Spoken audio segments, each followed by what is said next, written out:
ಈ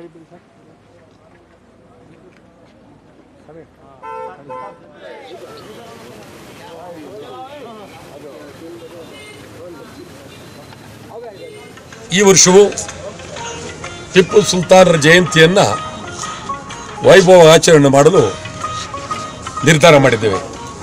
10ನೇ ತಾರೀಕು ದೇವನಹಳ್ಳಿ, 20ನೇ ತಾರೀಕು ಶ್ರೀರಂಗಪಟ್ಟಣದ ಟಿಪ್ಪು ಸುಲ್ತಾನ್ ಸಮಾಧಿಯ ಮುಂದೆ ಮಾಡಬೇಕು ಅಂಥೇಳಿ ತೀರ್ಮಾನ ಮಾಡಿದ್ದೇವೆ.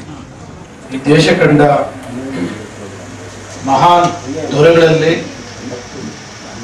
ಬ್ರಿಟಿಷರ ವಿರುದ್ಧ ಸಮರ ಸಾರಿ ಅವರ ಎದೆಗಳಲ್ಲಿ ನಡುಕವನ್ನು ಹುಟ್ಟಿಸಿದಂತಹ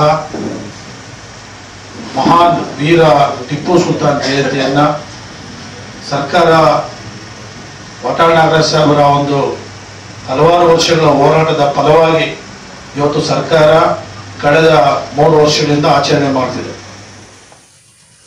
यहाँ पर टिप्पू सुल्तान शहीद रहमतुल्लाह अलैह की बहादुरी के साथ साथ उनकी गैर कौम के साथ रवादारी बेमिसाल थी.